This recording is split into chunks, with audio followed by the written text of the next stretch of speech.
ये भी पढ़े होंगे। आवेशों के बीच लगने वाला आकर्षण अथवा प्रतिकर्षण बल को वैद्युत बल कहते हैं, है ना, वैद्युत बल। और ये पढ़े होंगे ओस्टेडो के प्रयोग के अनुसार, ओस्टेड ने वैज्ञानिक, वो भी तो सुने होंगे कि ओस्टेड ने क्या किया था कि एक तार लिया था और तार के बीच में, जो 10वीं में पढ़े थे आप लोग, एक चालक तार लिया और चालक तार में जोड़कर उसमें धारा प्रवाहित करके और उसके पास कंपास की सुई ले गया। और जब कंपास की सुई, चुंबकीय सुई, जैसे मोबाइल में प्रत्येक बच्चे को मोबाइल में कंपास होता है जो हमारे डायरेक्शन को बताता है किस दिशा में उत्तर दक्षिण दिशा में ठहरता है। तो चुंबकीय सुई सदैव उत्तर दक्षिण दिशा में ठहरता है। तो उस कंडीशन में उन्होंने, ओस्टेड ने अपने प्रयोगों के आधार पर देखा कि जब हम किसी चालक को किसी बैटरी से जोड़कर और उसमें धारा प्रवाहित करके उसके पास कंपास की सुई ले जाते हैं तो वह विक्षेपित होने लगे। तब जाकर वहां से ओस्टेड ने बताया कि नहीं, एक धारावाही चालक अपने आसपास चुंबकीय क्षेत्र उत्पन्न करता है। वैद्युत क्षेत्र तो कूलॉम ने बता दिया था।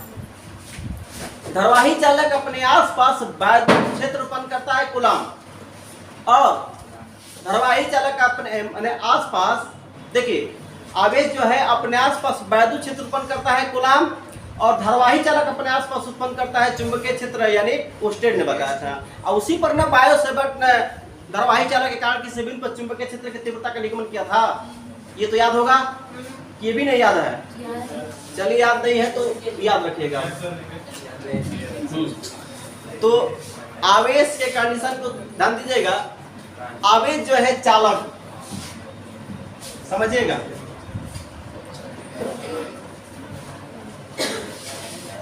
जब किसी चालक को हम बैटरी से जोड़ते हैं, आवाज बंद करिए, जब किसी चालक को किसी बैटरी से जोड़ते हैं तो इसमें जो होता है, जैसे हम जोड़ते हैं तो इसमें इलेक्ट्रॉन चलने लगता है। इलेक्ट्रॉन इधर से इधर चलता है। देखिए ऋण प्लेट है ना, तो इलेक्ट्रॉन ऋण प्लेट पर है, ऋण प्लेट से धन प्लेट पर जाता है, तो इलेक्ट्रॉन इधर चलता है, तो धारा इस दिशा में बहती है। ठीक है, धारा इस दिशा में बहती है। तो हम कह सकते हैं कि चालक में, जैसे हम किसी चालक को बैटरी से जोड़ते हैं तो बैटरी में जो आवेश होता है यानी इलेक्ट्रॉन ऋण प्लेट से धन प्लेट पर चलता है, जबकि प्रोटॉन यानी धन प्लेट से ऋण प्लेट पर चलता है। समझ रहे हैं? अब ये बताइए, इसमें जो चालक है इसमें अनेक धनावेशित परमाणु होंगे। इस चालक में अनेक धनावेशित परमाणु होंगे, और ये जब इलेक्ट्रॉन चलना स्टार्ट करेगा तो अनेक धनावेशित परमाणु से टकराता रहेगा। क्यों, ऐसा बात है कि नहीं है? अब मत कहिए कि दिक्कत होगी तो पूछ लीजिएगा, क्योंकि आपके सिलेबस है, ये टोटल सिलेबस मिलेगा। जब वो चलना स्टार्ट करेगा तो एक धनावेशित परमाणु से टकराएगा। तो इलेक्ट्रॉन जो है किसी परमाणु से टकराया, फिर कुछ समय बाद दूसरे से टकराया, तो समय लगा कि नहीं लगा? तो दो क्रमागत टक्करों के बीच जो समय लेता है उन्हें क्रांतिकाल के नाम से जाना जाता है। क्रांतिकाल।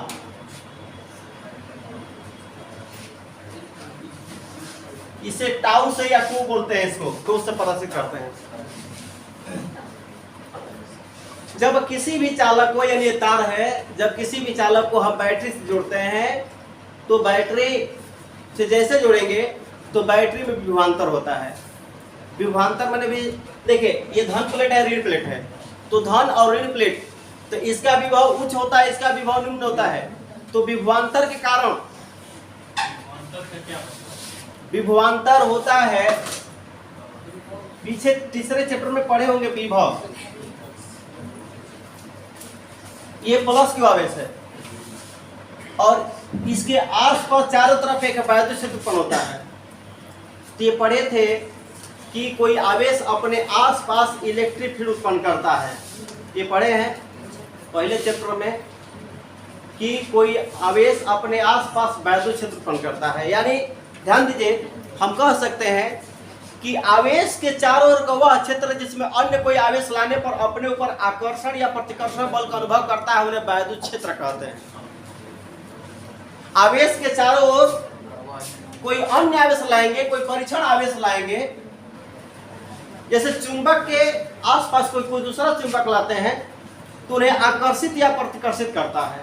किसी चुंबक के आसपास कोई अन्य चुंबक लाते हैं तो उन्हें क्या करता है, चुंबक आकर्षित या, लेकिन क्या आप अकेला एक चुंबक लेकर आकर्षण प्रतिकर्षण बल का अनुभव कर सकते हैं? आपको पता चलेगा कि चुंबक खींच रहा है कि ढकेल रहा है। जब चुंबक के पास कोई अन्य चुंबक लाएंगे तभी पता चलेगा कि ये चुंबक है कि नहीं है।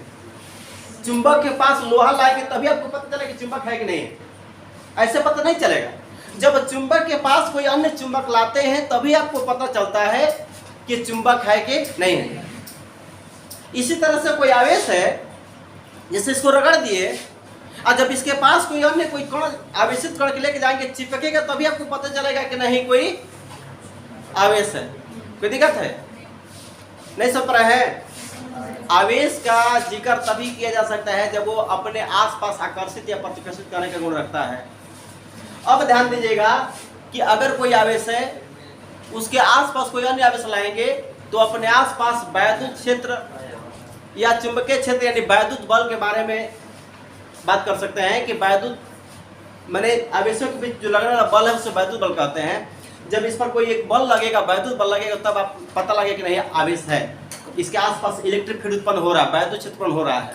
ठीक है, तो आवेश वैद्युत क्षेत्र किसे कहते हैं? तो फिर सुन लीजिए, किसी आवेश के चारों ओर का वह क्षेत्र जिसमें अन्य कोई आवेश लाने पर अपने ऊपर वैद्युत बल का अनुभव करता हो या आकर्षण प्रतिकर्षण बल का अनुभव करता है, उसे वैद्युत क्षेत्र कहते हैं। अब वैद्युत क्षेत्र में एक निश्चित सीमा होगी ना, बहुत दूर तक। तो देखिए वैद्युत विभव किसे कहते हैं, ध्यान दीजिएगा, W/Q0।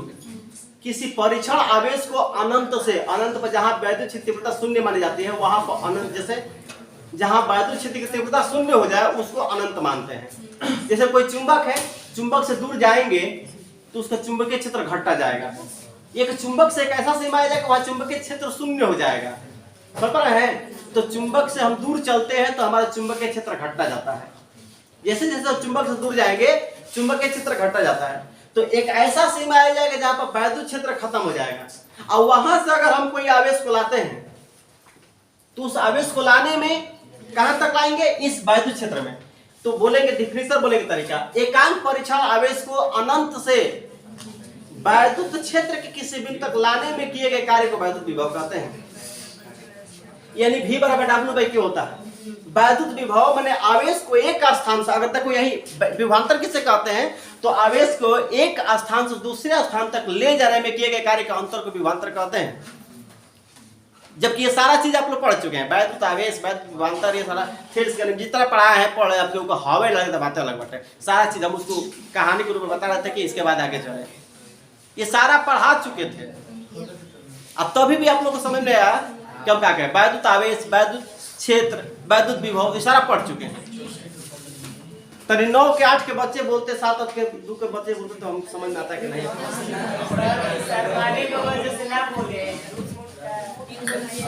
ठीक है, कोई दिक्कत नहीं। तो वैद्युत विभवांतर, देखिए आवाज बंद करेगा, विभवांतर होता है, इसका विभव अलग होता है, इसका विभव, यानी धन प्लेट, बैटरी में जो धन प्लेट होता है उसका विभव अधिक होता है और ऋण प्लेट का विभव कम होता है, उसी को बोलते हैं विभवांतर। विभवांतर माने विभव का अंतर। जैसे कंडीशन का आदित्य, ध्यान दो, नीचे मुड़ी आ रहे तो कहां से ध्यान दोगे? जैसे तुम गर्म हो, हम ठंडा है, तुम्हारा टेम्परेचर 40 डिग्री सेल्सियस है और मेरा टेम्परेचर 30 डिग्री सेल्सियस है, सपोज है। तो हमारे और तुम्हारे ताप का अंतर है, उसी को बोलते हैं तापांतर, उसी को बोलते हैं तापांतर। कोई दिक्कत है? तो इसका विभव 10 वोल्ट होगा, इसका विभव 8 वोल्ट, तो अंतर है ना, तो इसी को बोलते हैं विभवांतर। सुना ना? जिस तरह से तापांतर के कारण ऊष्मा का आदान प्रदान होता है, उसी तरह से विभवांतर के कारण आवेश का आदान प्रदान होता है। तापांतर के कारण, जैसे तुम माने ठंडा हो गए हो और जैसे रजाई में घुसोगे कुछ देर बाद गर्म हो जाओगे, तो उसका रीजन है कि रजाई से तुमने उष्मा लेकर अपने शरीर में डाल दिया। अरे भैया देखिए, आप ठंडे के दिनों में साइकिल चलाते हैं, आपका हाथ गर्म हो जाता है कि ठंडा हो जाता है? वो कहाँ से? वायुमंडलीय, सुनिए वायुमंडलीय, आवाज बंद करिए। वायुमंडल में जब अपना हाथ रखे जाते हैं, जबकि आपका पूरा शरीर का कपड़ा माने शरीर जो है कपड़े से ढका रहता है, जबकि अगर हाथ अगर दस्ताने से ढका ना हो तो काफी ठंडा होता है, ठीक है। और ठंडा होने के चलते केयर कीजिएगा, जब आप चलते हैं तो ये बाहरी वायुमंडल जो नॉर्मली टेम्परेचर होता है, जैसे उसका टेम्परेचर कितना होता है बाहरी टेम्परेचर, जब उसका टेम्परेचर 6 डिग्री सेल्सियस गिर जाता है, 5 डिग्री सेल्सियस गिर जाता है, नीचे आ जाता है टेम्परेचर, आपका शरीर का टेम्परेचर हमेशा देखिए 37 डिग्री सेल्सियस होता है, या 98.6 फ़ारेनहाइट होता है, या 29.6 र्यूमर होता है, या 310 केल्विन होता है। ये सभी मनुष्य का तापमान है, स्वस्थ मनुष्य का तापमान है, वो भी माने वो मनुष्य सही हो। तो सुनिए, एक चीज बता दे हम आपको, थोड़ा सा दिमाग में थोड़ा सा एक चीज डालिएगा, हमेशा हर संडे को हम स्पेशल क्लास लेंगे, जैसे जुलाई अगस्त में। और मैं आपको बता दे, जो आपके ऊपर निर्भर करता है, संडे को दिन हम स्पेशल 3 या 4 घंटा क्लास चलाते हैं, उसमें कभी कभी 10 का 12 लड़के बैठते हैं, क्योंकि नियर अबाउट अगर जगह ना मिले तो जगह स्पेस होता है तो जगह बनाई जाती है, और 10-12 के बच्चे बैठते हैं, एक्स्ट्रा भी जो बच्चे होते हैं आ जाते हैं। तो होता क्या है उसमें, मैं आपको बता दूं कि मैं संडे के स्पेशल क्लासेस ले लेता हूं कि ये जो चीज़ें बता रहे हैं, एक्स्ट्रा चीज़ें बहुत अलग अलग बताते हैं। हम आपको एक चीज़ और बता दें कि यहाँ से निकलने के बाद बहुत से बच्चे तैयारी करते हैं।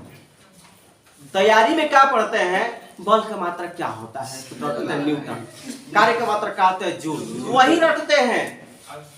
तभी से तैयारी करते हैं। 18 मैंने इंटरमीडिएट के बाद तैयारी करते जाते हैं। अभी तो लेके सर जी तैयारी करके का करे, तो हम करें तो हमरा के स्पेशल 6:30 बजे हम तक बताओ तनी का करब।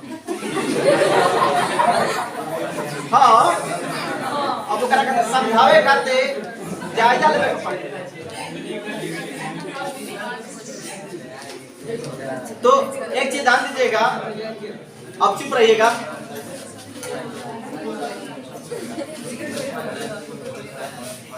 बावन संडे होते हैं ना, 52 संडे पे अगर 30 संडे हम ले लेते हैं, सुन लीजिए, 30 संडे में 3 घंटा 90 घंटा, ठीक है। 1 घंटे में अगर हम आपको अतिरिक्त चीजें, चुप रहिए, 1 घंटे में अगर अतिरिक्त चीजें अगर हम 20 सवाल बताते हैं, 20 चीजें आपको टॉपिक देते हैं, एक्स्ट्रा चीजें 20 चीजें, जिसमें आपको 10 याद हुआ। जरूर नहीं कि 20 लेंगे 20 याद हो गया, लेकिन सुन लीजिए पहले, आपको 90 घंटे में आपको हम 20 दिए, आपने मैंने 1 घंटे में 20 दिए, आपने तैयार किया 10, तो 900 प्रश्न आपके इन 30 दिनों में हमने तैयार करवा दिया। और हमारे पास अगर फिजिक्स के सवाल या केमिस्ट्री के टॉपिक, फिजिक्स केमिस्ट्री दोनों देते हैं, फिजिक्स केमिस्ट्री के अगर 900 वो प्लस आप बाकी दिन पढ़े हैं, अगर उसमें से 900 ही तैयार किए होंगे, चाहे 500 तैयार किए होंगे, तो आपके पास 1400 हुआ। 1400 जिसके पास प्रश्न सवाल तैयार है, वो ऐसा कोई भी रिटेन छोड़ नहीं सकता, उसको क्वालिफाई जरूर करेगा। आप तैयारी वाले नेट पर चलते होंगे, नेट खोलते होंगे, तो किसी भी तैयारी में एयरफोर्स नेवी, एसआई दरोगा, आईएसपीसीएस सभी प्रश्नों को उठा लीजिए। केवल आप उसमें प्रश्नों को देखिए कि प्रश्न के सेट पेपर में पूछता क्या है। सेट पेपर में सारे सिस्टम वही पूछता, आप 10वीं लेवल 12वीं लेवल के जो विज्ञान जीएस पूछता है, जीके जीएस वही पूछता, एकदम सिंपल है। आप ये नहीं पूछा कि कूलाम के नियम को सिद्ध कीजिए, बस बोल दे कि कूलाम के नियम से क्या ज्ञात की जाती है, तो कूलाम के नियम से परमाणु दूरी ज्ञात की जा सकती है। अब वो पूछ देगा बल की मात्रा क्या होता है, तो बल की मात्रा न्यूटन होता है। घनत्व का मात्रा क्या होता है, तो घनत्व का मात्रा क्या होता है, कौन बताएगा जी? हाँ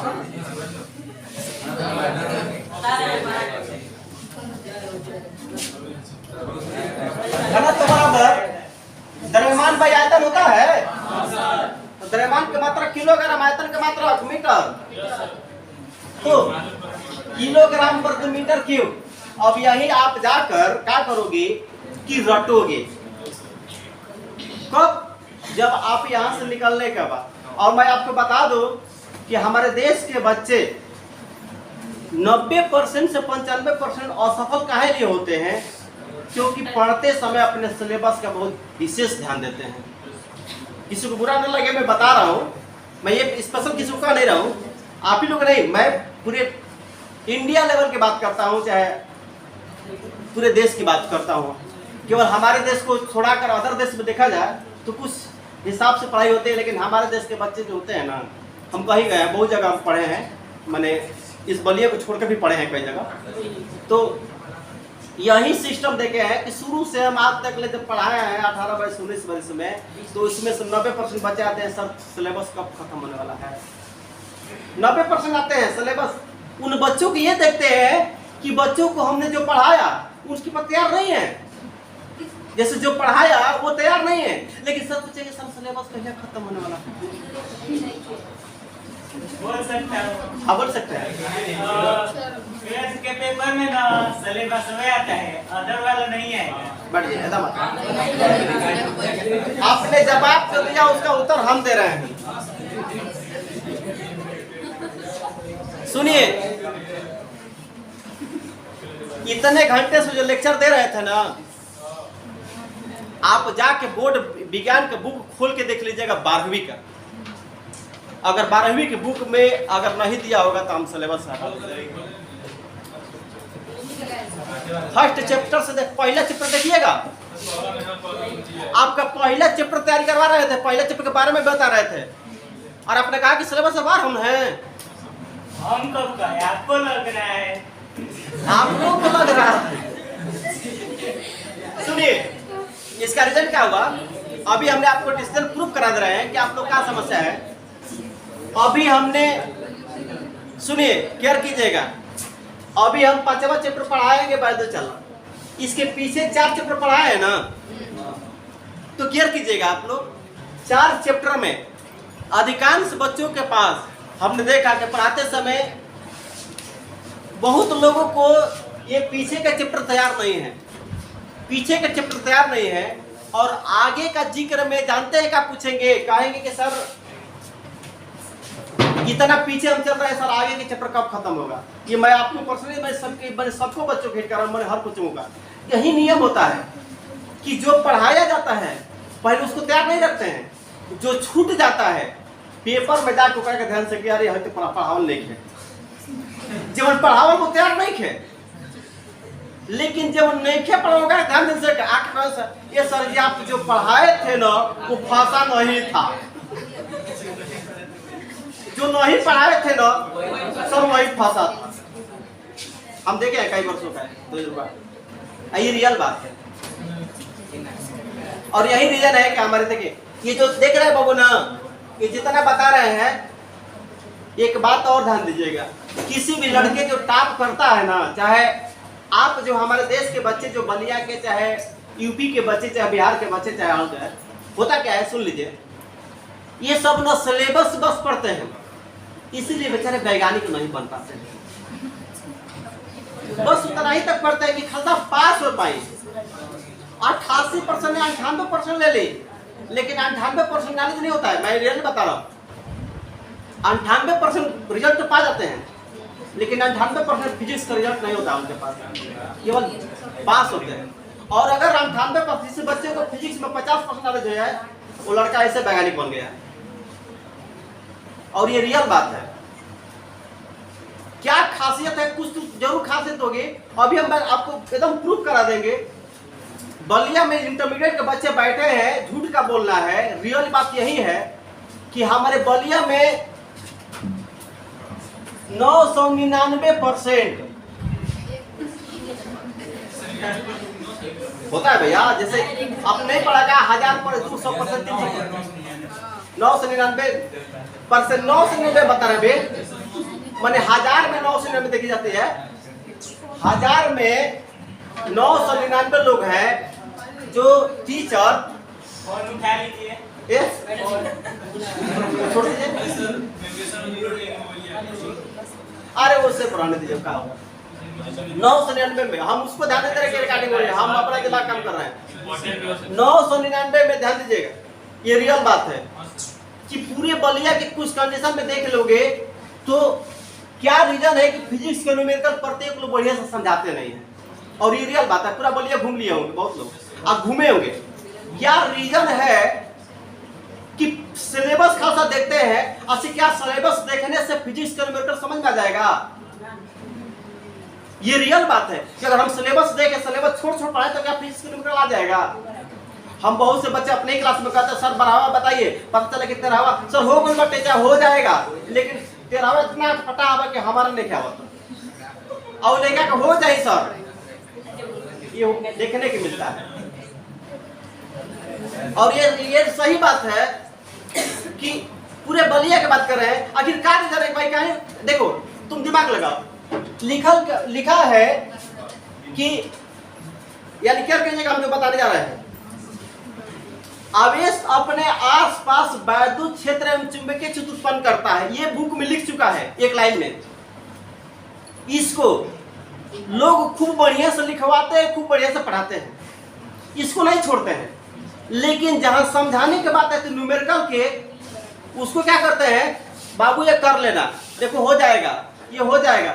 जहां बच्चा कुछ नहीं कलम चलाना आता है, उसको देखो जो चीज समझाना चाहिए उसको समझाता नहीं है, जबकि उसका न्यूमेरिकल का हल नहीं दिया है, वो मुझ पर छोड़ दिया। और जो चीज मुझे लिखा है, जो हम पढ़ के याद कर सकते हैं, उसको खूब और बढ़िया से रटवाते हैं, और जो मुझे नहीं लिखा गया है उसको छुड़वा देते हैं।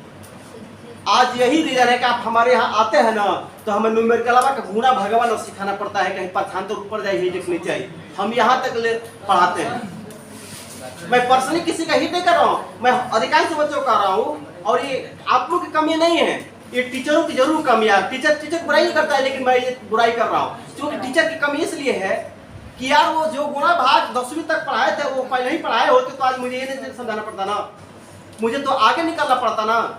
लेकिन वो 10वीं में जो आप लोग प्रतिरोध पढ़ा रहे, प्रतिरोध के चैप्टर जो सुबह लोग बच्चे पढ़े हैं, प्रतिरोध का बुक, बहुत लोग को पता नहीं है कि समांतर क्रम है कि श्रेणी क्रम है, जबकि 10वीं में इन सीरीज या इन पैरलल पढ़ा दिया जाता है, सवाल पढ़ा दिया जाता है। लेकिन क्या रीजन है कि वो बढ़िया से पढ़े नहीं होते हैं, अब सिलेबस के चक्कर में वहां तक पहुंच जाते हैं और ये पढ़ नहीं पाते हैं। इसलिए बाबू हम एक चीज जरूर कहेंगे, हम है 3 घंटे बाद जो 90 घंटा देते हैं, ये सिलेबस से अगर हट के देंगे ना, इसलिए एक्स्ट्रा टाइम भी दे देते हैं। आपका सिलेबस हर दिन पढ़ाते हैं, लेकिन है जो 90 घंटा है, हम चाहते हैं कि हमारे यहाँ, सुन लीजिए मेरा सबसे बड़ा काम क्या है, यहाँ से 12वीं के बाद हम नहीं चाहते हैं कि 12वीं के बच्चे अगर किसी कोचिंग में जाकर पढ़ें, ये मेरा चैलेंज रहता है। अगर हम पढ़ा देंगे तो मेरा फिजिक्स अदर कोचिंग में पढ़ना नहीं पड़ेगा, आप ऑटोमेटिक सेल्फ स्टडी करके आप सिलेक्शन कर जाएंगे, ये गारंटी है मेरा दावा के साथ। मैं इतना दे देता हूँ ना बाहरी चीज कि आपको कोई दिक्कतें नहीं आएगी। लेकिन आइए हम अपने टॉपिक पर चलते हैं। सुनिए, इस कंडीशन में तापांतर की बात आ रही थी ना, विभवांतर के, तो तापांतर विभवांतर की बात गई हुआ। तापांतर के मतलब कि तापों के अंतर को आप केयर कीजिएगा, यहाँ से टॉपिक एकदम शांत रहेगा, है ना। तापांतर मैंने तापों के अंतर को तापांतर कहते हैं। अगर ताप का अंतर रहेगा तभी उष्मा का आदान प्रदान होगा। यानी हमें तावा गर्म क्यों महसूस होता है, तो उसका ताप टेम्परेचर अधिक है और मेरा टेम्परेचर कम है, इसलिए वो तेजी से हमारे पास ऊर्जा आता है। और जब तेजी से उष्मा आता है, उष्मा का स्थानांतरण होता है तेजी से, और जब तेजी से आता है तो तुरंत हमें जलता है।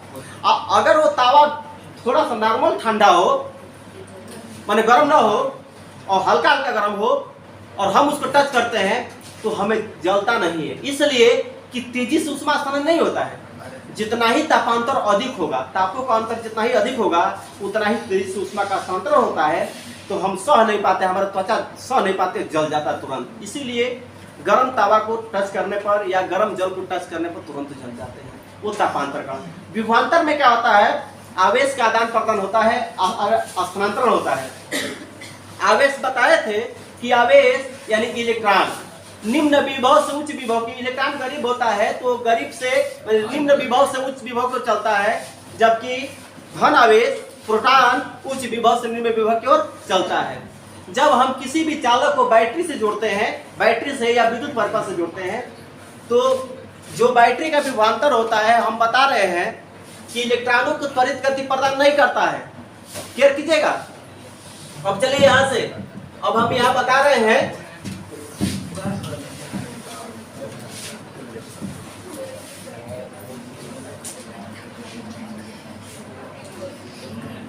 एकदम बात नहीं, जैसे बैठे तो उस तरह से बैठे रहे।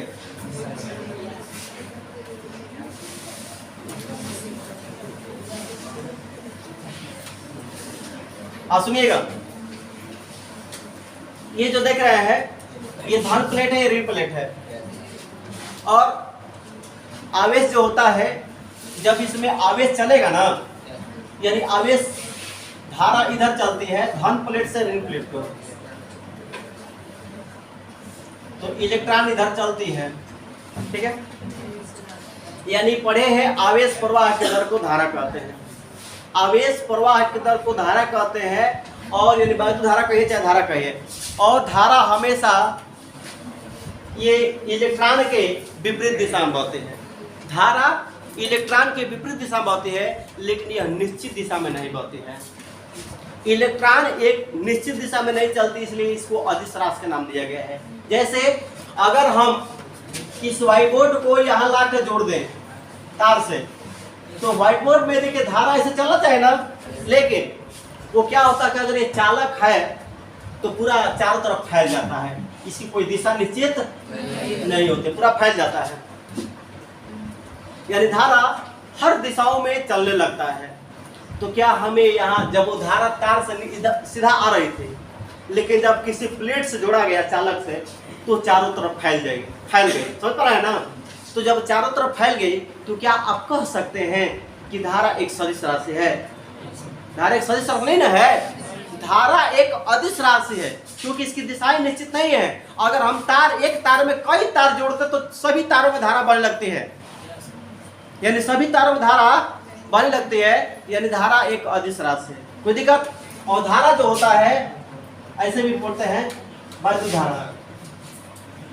आवेश बटा में समय, क्या कीजिएगा, आवेश प्रवाह होता है, सब बटे को क्या कहते हैं, समय को, बराबर को, तो आवेश प्रवाह की दर को, तो दिक्कत है, तो आवेश प्रवाह के दर को, डाउट नहीं आ रहा है। अब चलिए आवेश प्रवाह हो गया, लेकिन श्रांति काल के बारे में समझिए। श्रांति काल क्या होता है? ठीक है, ये श्रांति काल क्या है? तो जब इलेक्ट्रॉन जो है, जब चालक को किसी बैटरी से जोड़ते हैं, तो बैटरी का जो विभवांतर होता है इलेक्ट्रॉनों को त्वरित गति प्रदान नहीं करता है। अब बात आती है कि त्वरित गति के मतलब, जैसे हम चलते हैं ना, तो हमारे ऊपर अगर हम वेग में परिवर्तन करते हैं तो हमारे ऊपर एक त्वरण उत्पन्न होता है। यानी आपने पढ़ा होगा वेग परिवर्तन बटा में समय, तो बटे के समय को दर बराबर को कहते हैं ना, तो वेग परिवर्तन की दर को त्वरण कहते हैं। कोई दिक्कत है? तो वेग परिवर्तन के दर को त्वरण कहते हैं। अगर वेग परिवर्तन होगा तो त्वरण उत्पन्न होगा, अगर वेग परिवर्तन ना हो, वेग परिवर्तन क्या हो, अगर वेग परिवर्तन शून्य हो तो क्या होगा, वेग परिवर्तन शून्य, तो समय क्या, अरे त्वरण क्या होगा। जैसे आप एक समान चाल से साइकिल चला रहे हैं, आप रोड पर एक समान चाल से साइकिल चला रहे हैं, तो केयर कीजिएगा आप पर कोई त्वरण उत्पन्न नहीं होगा, गुरुत्व त्वरण उत्पन्न होगा क्योंकि पृथ्वी भारी अवधि खींच रही है, उसके बदलाव ले रहे हैं। लेकिन आपके द्वारा, जैसे आप एक समान चाल से साइकिल चला रहे हैं, तो एक्स्ट्रा कोई त्वरण उत्पन्न नहीं होगा, यानी उस पर लगने वाला बल शून्य होगा, और आप आसानी से साइकिल चलाएंगे, आपको ज़्यादा बल लगाना नहीं पड़ेगा। जितना ही ज़्यादा त्वरण परिवर्तन होगा उतना ही ज़्यादा बल लगाना पड़ेगा। यानी ये कह रहा है कि जब किसी चालक को बैटरी से जोड़ते हैं, तो बैटरी का जो विभवांतर होता है इलेक्ट्रॉन में त्वरित गति प्रदान नहीं करता है, माने इलेक्ट्रॉन को त्वरण उत्पन्न नहीं करता है। त्वरण के मतलब समझ रहे हैं? इलेक्ट्रॉन को वेग को घटाता बढ़ाता नहीं है, एक निश्चित दिशा में यानी चालक के दिशा में 10 के पावर माइनस 4 मीटर पर सेकंड ही वेग दे पाता है। क्या कीजिएगा, ये डिफिनेशन बनाएंगे हम। जब हम किसी चालक को किसी बैटरी से जोड़ते हैं तो बैटरी का विभवांतर जो होता है इलेक्ट्रॉनों को त्वरित गति प्रदान नहीं करता है, जबकि चालक के दिशा में या एक निश्चित दिशा में एक नियत सूक्ष्म वेग 10 के पावर माइनस 4 मीटर प्रति सेकेंड 10 के पावर माइनस 4 मीटर पर सेकेंड के वेग ही दे पाता है। जब इतना वेग देता है तो इस वेग को ड्रिफ्ट वेलोसिटी कहते हैं, यानी अनुगमन वेग या अपवाह वेग कहते हैं। अनुगमन वेग या अपवाह वेग कहते हैं, ठीक है। अनुगमन वेग या अपवाह वेग कहते हैं। ये भी डिफिनेशन बनाने वाला चीज नहीं है, आप लोग रटोगे तो नहीं होगा, केवल आप दिमाग से ये देखिए कि कैसे बनता है। जिस दिन बनाना सीख जाओगे उस दिन तुम्हें रटना नहीं पड़ेगा, सारा टॉपिक तैयार होता जाएगा। ये बैटरी देख रहे हैं और ये चालक देख रहे हैं। इस चालक को जैसे हम बैटरी से, अच्छा देखिए चालक को हम टच करते हैं कोई तार को लेकर तो हमें लाइट नहीं मारती, लेकिन बैटरी से जोड़कर टच करते हैं तो लाइट मारती है। ऐसा होता है ना। उस चालक को टच करते हैं तो लाइट नहीं मारते। अच्छा, बैटरी के दोनों सिरों को हम अपने हाथों से टच करें तो लाइट नहीं मारेगी, लेकिन अगर बैटरी में तार जोड़कर तन करिएगा, एक बिता का तार जोड़ना और दोनों तार को टच करिए, लाइट मारेगी। उस परिपथ में जब चालक में जोड़ेंगे तो ऑटोमेटिक धारा प्रवाह होने लगेगा, लेकिन आपके शरीर में धारा प्रवाहित नहीं होगा, जबकि आपके चालक है, आपका शरीर भी चालक की बात व्यवहार करते हैं। लेकिन हमारे कंडीशन में थोड़ा सा ये होता क्या है कि ऊपरी के हिस्सा क्रिएटिन नामक पदार्थ भरा होता है। हमारी बाहरी त्वचा में क्रिएटिन नामक पदार्थ है जो एक प्रकार की कुचालक है। क्रिएटिन नामक पदार्थ जो एक प्रकार का कुचालक है जो केवल वसा में ही घुल सकता है, जल में नहीं घुलता है। समझ पा रहे हैं? तो ये क्रिएटिन है, उसमें धारा इसलिए करंट फ्लो नहीं होता है। लेकिन कभी कभी नमी की उपस्थिति में हमारे क्रिएटिन नामक पदार्थ जो भरा है, तो पूरा हर जगह नहीं भरा है, वो जो अणु है उसके बीच में गैपिंग हल्का हल्का तो उसमें भरता है, और इसलिए वो कहीं कहीं हल्का सा पानी का स्रोत मिलता है, ब्लड का स्रोत मिलता है, उसलिए उसमें से धारा फ्लो होती है। लेकिन बैटरी का इतनी धारा फ्लो नहीं हो पाती है जिससे हमें लाइट मारे। फ्लो होती है, जैसे वही देखिएगा, अगर बैटरी को मोबाइल की बैटरी को हम जिद से टच करते हैं तो ज़्यादा लौड़ मिल जाता है। जैसे हमारा लार ग्रंथियाँ होती है ना, लार ग्रंथि में लौड़ स्राव होता है, तो लौड़ एक प्रकार का चालक पदार्थ है और तेजी से धारा बहती है, इसलिए जीभ पर करंट मारते हुए नजर आता है। लेकिन उसी को आप हाथों से टच करते हैं बैटरी के तो लाइट नहीं मारता है। ऐसा होता है। आप पूछना चाहते हैं कुछ लीजिए, जो पूछना है हम खुद ही बता देते हैं। तो अब ध्यान दीजिएगा, तो ये बताने जा रहे थे कि जब हम किसी चालक को, क्या कीजिएगा, जब हम किसी चालक को किसी बैटरी से जोड़ते हैं तो बैटरी का विभवांतर इलेक्ट्रॉनों को त्वरित गति प्रदान नहीं करता है, बल्कि चालक के दिशा में एक नियत सूक्ष्म वेग 10 के पावर माइनस 4 मीटर पर सेकंड ही वेग दे पाता है। इस वेग को अनुगमन वेग या अपवाह वेग के नाम से जाना जाता है। इसे ड्रिफ्ट वेलोसिटी के नाम से कहता है, ठीक है, इंग्लिश शब्द है। और जबकि इलेक्ट्रॉन का उसमें वेग 10 के पावर 5 लगभग में होता है, मीटर प्रति सेकंड होता है इलेक्ट्रॉन का उसमें वेग। इलेक्ट्रॉनों का जब इलेक्ट्रॉन गति करते थे इतना उसमें एनर्जी छोड़ता है, तो इलेक्ट्रॉनों का उसमें वेग 10 के पावर 5 मीटर प्रति सेकंड होता है, जबकि अनुगमन वेग 10 के पावर माइनस 4 मीटर प्रति सेकंड होता है। डाउट है किसी को? अब एक और ध्यान दीजिएगा, यानी सरांतिकाल के बारे में हमने ये बताया था कि सरांतिकाल जब इलेक्ट्रॉन इसमें चलेंगे तो इस चालक में अनेक धनावेशित परमाणु होंगे।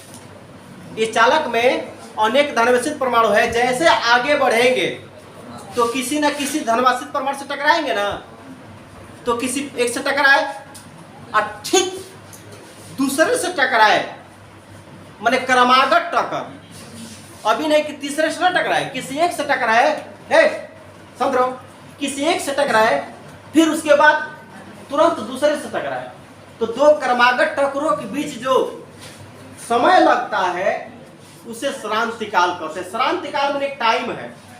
श्रांतिकाल इलेक्ट्रॉनों के दो क्रमागत टक्करों के बीच लगे समय को, इलेक्ट्रॉनों के दो क्रमागत, इलेक्ट्रॉन जो है क्रम से किसी परमाणु से टकराया तो बोल सकते हैं कि इलेक्ट्रॉनों के दो क्रमागत टक्करों के बीच लगे समय को श्रांतिकाल कहते हैं। और उसके बीच में टकराने में कुछ दूरी चलेगा तो उसे माध्य मुक्त पथ के नाम से कहते हैं। तो देखा था माध्य मुक्त पथ कहते हैं। अब समझ रहा है ना? आप पूछ लीजिए। इसमें धनावेशित ऋणावेशित दोनों कण होते हैं, माने धनावेशित परमाणु होते हैं, ठीक है, और ऋणावेशित परमाणु। लेकिन इलेक्ट्रॉन देखिए चालक में धारा मुक्त इलेक्ट्रॉनों के कारण होती है, चालक में धारा मुक्त इलेक्ट्रॉनों के कारण होती है। देखिए ठोस द्रव गैस तीनों में धारा बहती है, ठोस द्रव गैस तीनों में धारा बहती है, याद रखिएगा। गैस में भी धारा बहती है, लेकिन गैस में धारा कब बहेगी? तो एक निर्वात नलिका लेंगे और निर्वात नलिका में ठीक है निम्न दाब कर देंगे लेकिन उच्च विभव कर देंगे। दाब को माने इसमें हवा को निकाल दिया जाएगा, निम्न दाब और उच्च विभव कर देंगे। विभव को बहुत अधिक बढ़ा देंगे लेकिन दाब को निम्न कर देंगे। तो निम्न दाब और उच्च विभव पर, यानी बोल सकते हैं कि उच्च विभव एवं निम्न दाब पर, याद रखिएगा उच्च विभव और निम्न दाब पर, विभव में विभवांतर, उच्च विभव और निम्न दाब पर गैसों में भी माने सामान्य गैस अगर देखा जाए, सामान्य गैस ध्यान दीजिएगा, तो सामान्य गैस में धारा नहीं बहती है। सामान्य गैस विद्युत का कुचालक होती है। कुचालक माने जिसमें धारा बहती नहीं है। तो सामान्य गैस जो होती है विद्युत का कुचालक होती है जिसमें धारा बहती नहीं है।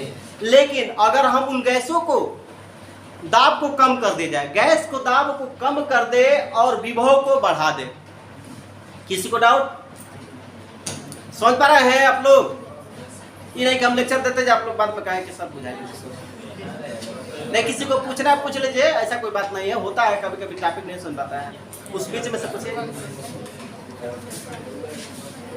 आराम में सबको आ रहा है ना? बहुत लोग तो ऐसे होगा कि अब सोचे पूछे तो क्या पूछे, ऐसा कोई बात नहीं, पूछना फर्ज है, जैसे पूछोगे तो कुछ एक्स्ट्रा मिलेगा। हाँ बोलिए। अब ये चीजें हमारे पास संतन है, तो देख अब चुप रहिएगा, हम साथ रहेगा। तो गैसों में धारा बहती है, देखिए ये गैसों में धारा बहती है यानी उच्च दाब, सॉरी निम्न दाब और उच्च विभव पर। अगर विभव को बढ़ा दिया जाए और दाब को कम कर दिया जाए तो धारा बहेगी, ठीक है। जबकि सामान्य गैस को चालक होता है, लेकिन धारा गैस में बहती है, लेकिन किसी कारण? तो धन आयन, ऋण आयन और इलेक्ट्रॉन तीनों इसमें शामिल होते हैं। जबकि चालकों में, ठोसों में धारा, देखिए ठोस में धारा, चालक जो होते हैं ना, अगर चालक है और चालक में ठोस है और ठोस में अगर चालक है, ठोस दो प्रकार के होते हैं, चालक और अर्धचालक, और एक कुचालक भी होता है। तो जब कुचालक में, तो कुचालक में धर्म नहीं बहती है तो उसके तो बतिए छोड़ दीजिए। चालक तीन, देखिए ठोस तीन प्रकार के होते हैं, चालक, अर्धचालक और कुचालक। मैंने ता है, ती है, ता होता है ना, मैंने बहता है, बहती, तो अब ठोस तीन प्रकार के होते हैं धारा के नियम के अनुसार। वो अगर तो ठोस दो ही प्रकार के केमिस्ट्री के नियम अनुसार, क्रिस्टलीय ठोस और क्रिस्टलीय ठोस, क्रिस्टलीय ठोस और अक्रिस्टलीय।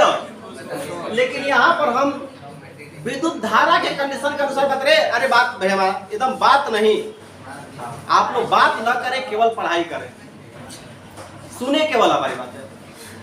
तो ठोस तीन प्रकार की होती है विद्युत की अपेक्षा के अनुसार, चालक, अर्धचालक और कुचालक। अब चालक क्या है? तो जिसमें मुक्त इलेक्ट्रॉन की अधिकता होती है, ऐसे भी बोल सकते हैं। मुक्त इलेक्ट्रॉनों की अधिकता होती है अर्थात उसमें धारा प्रवाहित होता है। जिसमें मुक्त इलेक्ट्रॉनों की अधिकता होती है वो चालक है, और जिसमें मुक्त इलेक्ट्रॉन नहीं होते हैं, बहुत कम होते हैं या नगण्य होते हैं, उन्हें कुचालक कहते हैं। समझ रहे हैं ना? जिसमें मुक्त इलेक्ट्रॉन नहीं होते, मुक्त इलेक्ट्रॉन का मतलब कि जिनके इलेक्ट्रॉन नाभिक से दृढ़तापूर्वक जकड़े होते हैं, दृढ़तापूर्वक मजबूती से, जिनके इलेक्ट्रॉन नाभिक से दृढ़तापूर्वक जकड़े होते हैं, वो चालक के भांति व्यवहार नहीं करते हैं, कुचालक के भांति व्यवहार करते हैं। उसमें धारा प्रवाहित नहीं होती है, क्योंकि आपने पढ़ा है कि धातुएं मुक्त इलेक्ट्रॉनों के कारण ही चालक होती है। अगर धातुएं चालक होती है तो मुक्त इलेक्ट्रॉनों के कारण। अगर धातुएं मुक्त इलेक्ट्रॉन नहीं करती, जैसे हलीना के रब से फरियाद में हाइड्रोजन छोड़ दीजिए, हलीना के रब में फरियाद से हाइड्रोजन को छोड़ देंगे, लाल कलर का है, तो बाकी जितने देख रहे हैं लिथियम, सोडियम, पोटेशियम, रोबोडियम, सीजियम और फ्रांसियम, या बेमक का सरबरा में देखिएगा, बेरियम, मैग्नीशियम, कैल्शियम, स्ट्रांसियम और बेरियम और रेडियम, ये सारे जो है धातु हैं, और ये सभी धातुएं इलेक्ट्रॉन त्यागते हैं, मुक्त इलेक्ट्रॉन करते हैं। अब इनके पास जो पहला है ये एक ही इलेक्ट्रॉन त्यागता है, ये जो बेमक का सरबरा है ये 2 इलेक्ट्रॉन त्यागते हैं, और तीसरा जो है स्काइडियम है ना, तो ये 3 इलेक्ट्रॉन त्यागते हैं। समझ रहा है ना?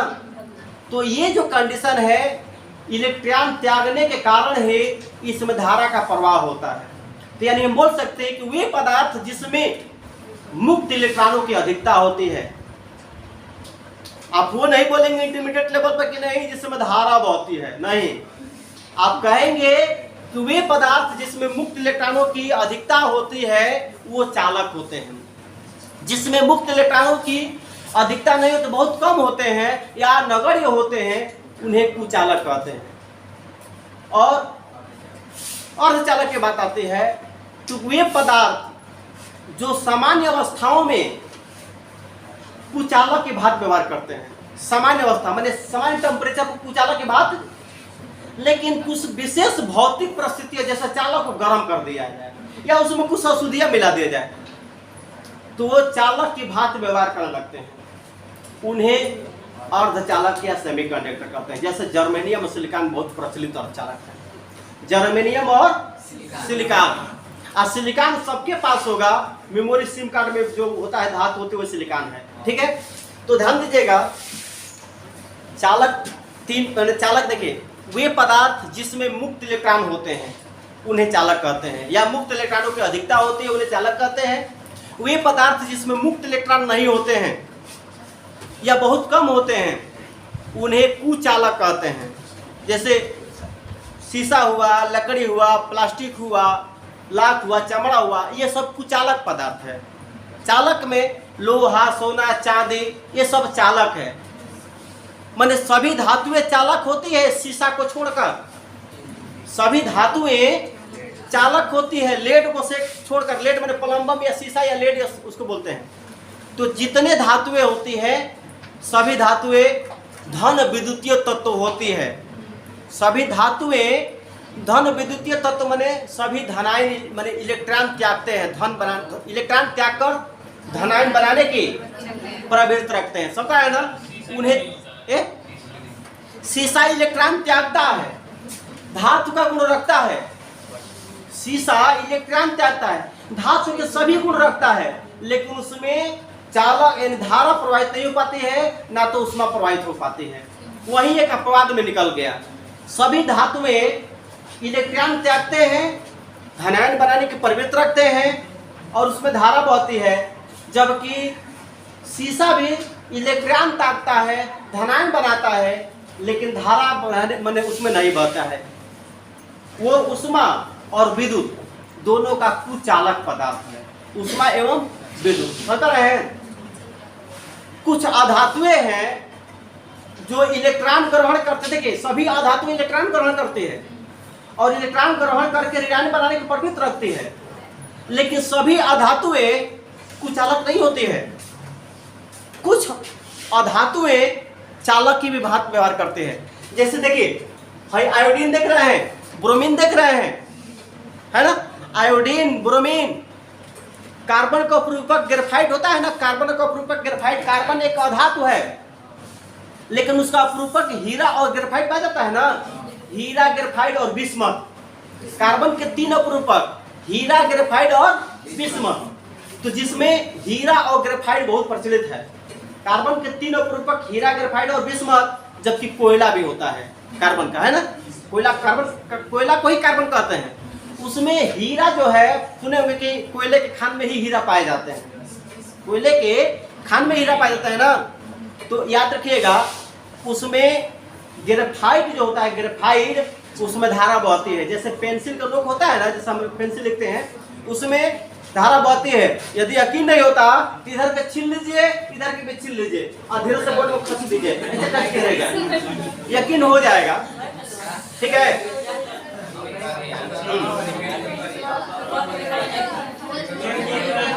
अब हजा मत करिए, अब क्या चीज? हमको ट्राई नहीं करना, हम ट्राई कर चुके हैं। अरे भैया, अभी तो इतने एक दिन आगे है, नीचे करना तो ट्राई करता, लेकिन करता तो मोटर स्लाइड रहता है, ओकरा के ऊपर कर देना। अब आइए, नहीं, आवाजें भी सुनते रहे, जिस काम क्या है वो भी काम होता रहे। ठीक है, तो अब बता रहे हैं, सुन तो लीजिए। तो ये आधात में बता रहे कि सभी आधातुएं ऋण विद्युतीय तत्व होती है केवल हाइड्रोजन को छोड़कर। हाइड्रोजन अधातु है, हाइड्रोजन अधातु है, लेकिन ये ऋण इलेक्ट्रॉन त्यागता नहीं है, अरे ग्रहण नहीं करता है, त्यागता है। सभी अधातु इलेक्ट्रॉन ग्रहण करता है, लेकिन ये इलेक्ट्रॉन त्यागता है। ये भी हाइड्रोजन अधातु है। रेणु बार बार उसको काहे को फेनु कर रही हो ना? तो देखिए भैया, आधा घंटा समय, आधा घंटा से कम समय पर शांति से बैठे रहिए, है ना, 10 मिनट चुप रहिए। 6:20 पर बोला गया है, शांत रहिए।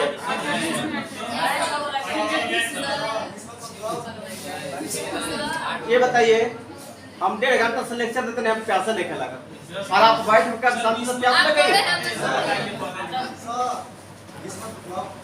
बिस्मथ देखिए, आवाज बंद करिए। इसमें बिस्मथ बीआई नहीं दिख रहा है कहीं? देख रहा है? पीबी के आगे है 83 हाँ, देखिए कहीं होगा। क्या बात? लाइन में ऊपर ये सभी तत्व है। बिस्मथ एक प्रकार का तत्व है, शुद्ध तत्व, शुद्ध, जिसमें एक ही प्रकार के क्रियात्मक समूह है। तत्व के बारे में केमिस्ट्री में पढ़ोगे तो इसमें एक ही प्रकार के क्रियात्मक समूह है, जो समांगी सिस्टम है। आइए यहां देखिए, तो हम बता रहे थे कि ग्रेफाइट में धारा बहती है, तो वो अधातु है लेकिन उसमें धारा बहती है, समझ रहे ना? आयोडीन अधातु है, उसमें धारा बहती है। ठीक है, तो कुछ अधातुएं हैं जो विद्युत का चालक होती है, लेकिन जैसे कंडीशन के अनुसार हम बताए कि अर्धचालक क्या है, तो वे पदार्थ जो सामान्य अवस्थाओं में कुचालक के भाग व्यवहार करते उसमें धारा नहीं पाता है, लेकिन कुछ विशेष भौतिक परिस्थितियां जैसे मतलब कि अगर उसको हम गर्म कर दिया जाए, माने हीटिंग कर दिया जाए, अतः वो में धारा बहने लगेगी। जैसे देखिए, जर्मेनियम और सिलिकॉन देखे है ना, सोलर पैनल जो बनता है पोटेशियम के बनता है, जर्मेनियम सिलिकॉन का भी बनता है। तो बहुत ज़्यादा उष्मा आती है, हीट पड़ता है, तो उस धारा इलेक्ट्रॉन निकलते हैं ना, तो चालक जैसे बैटरी चार्ज होती है ना, सोलर पैनल देखे है ना, पैनल, तो पैनल किसी भी धातु को बना सकते हैं, ये भी ध्यान दीजिएगा। क्योंकि हर धातुओं पर आगे चल के बोहर के परिकल्पना में पढ़ेंगे, बोहर हाउस में बोहर की कल्पना में पढ़ेंगे, उसमें डिटेल बताया जाएगा, लेकिन वर्तमान में पूरा हिस्ट्री खोलेंगे तो दिक्कत हो जाएगी, इसलिए सिंपली बता रहे हैं। उसमें पढ़ेंगे कि किसी भी धातुओं पे प्रकाश डाली जाती है तो उससे इलेक्ट्रॉन उत्सर्जित होते हैं। किसी भी धातु पर अगर प्रकाश डाल दोगे तो उससे इलेक्ट्रॉन उत्सर्जित होते हैं। ठीक है। और जब इलेक्ट्रॉन निकलेंगे तो जाहिर सी बात है कि उस धातु को चालक से जोड़ तार से जोड़ दिया जाए। अब तार से जोड़कर और उसमें प्रकाश डाला जाए तो उस पर इलेक्ट्रॉन उत्सर्जित होंगे ना, यानी इलेक्ट्रॉन चलेगा ना, तो इलेक्ट्रॉन उस तार में से होकर जाएगा। और जब तार में से होकर जाएगा तो आवेश प्रवाह की दर को धारा संचित होगी कि नहीं होगी, तो उससे बैटरी ऊर्जा माने चार्ज हो जाती है ना। तो ये कंडीशन आती है चालक अचालक और चालक का। जैसे गर्म करने पर वो चालक के भाग व्यवहार करने लगता है, ठीक है। ठीक उसी कंडीशन में हमने बता रहे थे कि यहाँ पर जो धातु के बारे में आ रहा है, तो इसमें धातु में जब इलेक्ट्रॉन चलते हैं तो ठोसों में, जैसे हमने बताया ना कि ठोसों में आवेशवाहक कार्य माने कौन कौन करता है। तो देखिए ठोस 3 प्रकार के होते हैं, अभी बताया कि चालक, अर्धचालक और कुचालक। तो जिसमें धारा बहती ही नहीं है उसको तो हटा ही दीजिए, उसमें आवेशवाहक होते नहीं है। लेकिन ठोस में आवेशवाहक कार्य कौन करता है, तो ध्यान दीजिएगा। तो ये चालक में आवेशवाहक कार्य मुक्त इलेक्ट्रॉन करता है, याद रखिएगा। चालक में आवेशवाहक कार्य मुक्त इलेक्ट्रॉन करता है, जबकि अर्धचालक में आवेशवाहक कार्य कोटर और मुक्त इलेक्ट्रॉन करता है। मुक्त इलेक्ट्रॉन और कोटर। अब कोटर क्या है, तो कोटर इसका रीजन मैं बता रहा हूं कि जितने कोटर एक प्रकार के खाली स्थान होता है ना, खाली स्थान को कोटर कहते हैं, होल या कोटर, ठीक है। जो आप कोटर को पढ़ेंगे अर्धचालक युक्तियां में NPN transistor, PNP transistor, NPN diode, PNP diode में पढ़ाया जाएगा, ठीक है। उसमें कोटर मिलेगा। इसमें जो गतिशीलता में, इसमें अभी जो इस चैप्टर में पढ़ेंगे आवेशवाहक के कार्य बस पढ़ेंगे कि आवेशवाहक कौन कौन कार्य करता है, तो इसमें आवेशवाहक इस चैप्टर पढ़ेंगे और कोटर के बारे में उसमें पढ़ेंगे।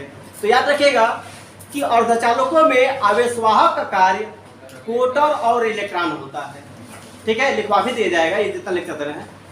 लेकिन द्रव में, द्रव याद रखिएगा, द्रव में आवेशवाहक कार्य धन आयन और ऋणायन करते हैं। जैसे आपको हम एग्जांपल दे दें कि बैटरी के अंदर हम जो लिक्विड प्रयोग करते हैं, बैटरी के अंदर जो हम द्रव प्रयोग करते हैं, अधिकतर H2SO सांद्र सल्फ्यूरिक अम्ल ना, इसमें है देखिए टूटता है H प्लस SO4 तो डबल प्लस कर देंगे। अगर 2 लगाएंगे तो डबल प्लस, और हेजक लगाएंगे तो सिंगल प्लस, समझ रहे हैं ना। तो ये क्या है, धन आयन है ना, और ये वाला हम बताए भी थे ये कि मैंने कंडीशन के अनुसार केयर करिएगा। HCl, H2SO4, रुकिए, H3PO4, ठीक है, HNO3, है देखा इनमें को हाइड्रोजन बा, तो क्लोरीन पे एगो माइनस, इनमें को हाइड्रोजन बा, तो सल्फेट पर, इसमें को हाइड्रोजन बा, तो फास्फेट पर, इनमें को हाइड्रोजन बा, नाइट्रेट पर, ठीक उराटल ना जाता, एक माइनस हाइड्रोजन प्लस होता है हाइड्रोजन में, तो मूला के भी कुछ ज्यादा दिक्कत नहीं आएगी। तो यानी अरे चुप रहो यार। अब देखिए कंडीशन के अनुसार हम बता रहे थे कि द्रव में, द्रव याद रखिएगा, जो बैटरी के अंदर जो लिक्विड प्रयोग करते हैं उसको द्रव बोलते हैं, और वो वैद्युत अपघट्य पदार्थ के नाम से जाना जाता है। जो बैटरी के अंदर जो द्रव प्रयोग करते हैं उसे क्या कहते हैं बताओ तो रेणु, खड़े जाओ। जो बैटरी के अंदर हम जो द्रव प्रयोग करते हैं उसका नाम अभी हमने क्या बताया, जो द्रव प्रयोग करते हैं।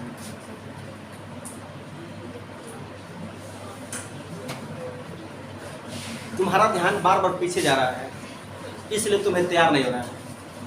हम किसी भी चीज को, मैं बता दूं कि अगर हम किसी भी चीज को अपनी जिंदगी बना लेते हैं तो जल्दी हासिल होता है, और जब उसको बोरिया समझता है ना, हम देख रहे हैं कि तुम हमारी पढ़ाई को इग्नोर कर रहे हैं, तभी से बार बार पीछा हुआ देख रही हो, उन लोग को भी डिस्टर्ब करते होगी, तो क्या पढ़ाई समझ में आएगा।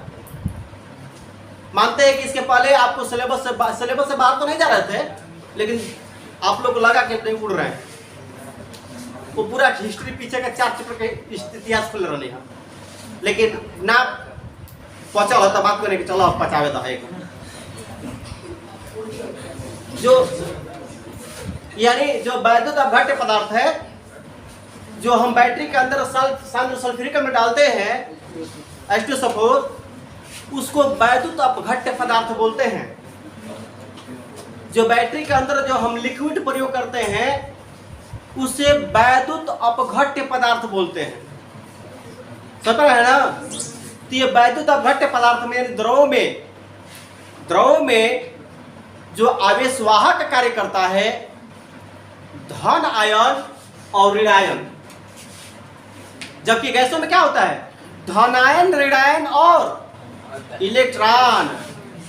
गैसों में धन आयन ऋण आयन और इलेक्ट्रॉन, द्रव में केवल धन आयन और ऋण आयन। समझ रहे हैं ना? खालसा रटने से जिंदगी नहीं सटेगी, कुछ सोचना पड़ता है। लेकिन ठोस दो प्रकार के चालक और तो ठोस में बतानी है कि चालक में केवल मुक्त इलेक्ट्रॉन और अर्धचालक में इलेक्ट्रॉन एवं कोटर होते हैं। समझ पा रहे हैं? कितने लोग को दिक्कत हो रही है? मालूम है एक टॉपिक है कहा यही क्षेत्र क्या है गतिशीलता म्यू से दर्शाते हैं। कौन बताएगा गतिशीलता किसे कहते हैं? क्षेत्र में आवेश के अनुगमन राइट।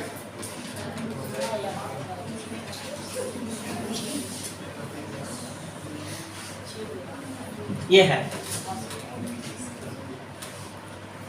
आप लोग को परिभाषा भी ना हर टॉपिकों को रटना नहीं पड़ता है। यहाँ से अधिकांश चैप्टर का परिभाषा केवल सूत्रों पर याद कर लेंगे। नीचे का बा वैद्युत क्षेत्र और ऊपर का बा अनुगमन वेग। पढ़े होंगे जिंदगी में। हलावन करो पहले। चाल बराबर दूरी बटा एकांक समय में चली गई दूरी को वेग पढ़े होंगे। विस्थापन बटा में एकांक समय में हुए विस्थापन को तो नीचे से पढ़ेंगे तो एकांक समय में हुए विस्थापन को वेग कहते हैं। एकांक समय में चली गई दूरी को एकांक समय में आवेश प्रवाह को एकांक समय में आवेश प्रवाह को क्या कहते हैं? नीचे से पढ़े तो वो गण है और ऊपर से पढ़ेंगे तो ला है धीरे से। आवेश प्रवाह के दर को बटाव को क्या कहते हैं? समैया को दर कहते हैं। दूरी के दर को बराबर को कहते हैं। विस्थापन के दर को वेग परिवर्तन के दर को त्वरण कहते हैं। उसी तरह से नीचे से पढ़ेंगे। एकांक वैद्युत क्षेत्र है ना, इलेक्ट्रिक फील्ड है। एकांक वैद्युत क्षेत्र में आवेशों के अनुगमन वेग किसका होता है? आपका मेरा। इलेक्ट्रॉन का आवेश होता है तो आवेश कुछ भी हो सकता है। आपने पढ़ा था ना कि जब किसी चालक को किसी बैटरी से जोड़ते हैं तो बैटरी का जो विभवांतर होता है इलेक्ट्रॉनों को त्वरित गति प्रदान नहीं करता है, जबकि चालक के दिशा में एक निश्चित नियत सूक्ष्म वेग ही दे पाता है। उसे अनुगमन वेग कहते हैं। यानी इलेक्ट्रॉन को त्वरित गति प्रदान नहीं करता है, उसको नियत वेग तत्व आवेशवाहक का कार्य कौन कर रहा है? इलेक्ट्रॉन ठोस चालक में। तो यहाँ पर देखो एकांक वैद्युत क्षेत्र में इलेक्ट्रॉनों के अनुगमन वेग को अनुगमन वेग को क्या कहते हैं? यहाँ इलेक्ट्रॉन ना बोलकर आवेशों को बोल सकते हैं। भाई आवेश वाहक कई हो सकते हैं। द्रव में अलग होता है, ठोस में अलग होता है, गैस में अलग होता है। तो गतिशीलता किसे कहते हैं? गतिशीलता का परिभाषा यही हुआ कि एकांक वैद्युत क्षेत्र में आवेशों के अनुगमन वेग को गतिशीलता कहते हैं। तो दिक्कत है और वही आवेश वाहक कार्य करता है। कंडीशन में आपको बताया ठोस, द्रव, गैस और अर्धचालक में दिक्कत है किसी को। अब जो कंडीशन आती है कि हमने स्थिरांक निकाल के और माध्य मुक्त पथ बता ही दिए थे। अब ये जो ओम का कंडीशन देख लीजिए थोड़ा सा।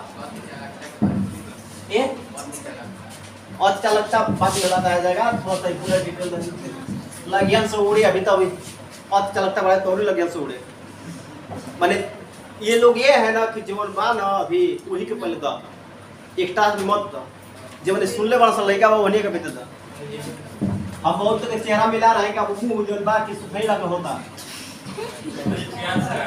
जल्दी छुट्टी हो से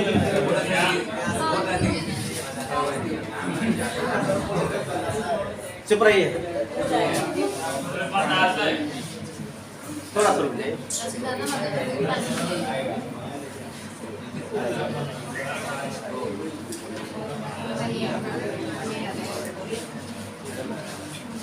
इस टॉपिक का इस चैप्टर का इंपॉर्टेंट टॉपिक वैद्युत का और इससे पर सिस्टम बनेगा। देखिए ओम का नियम क्या है।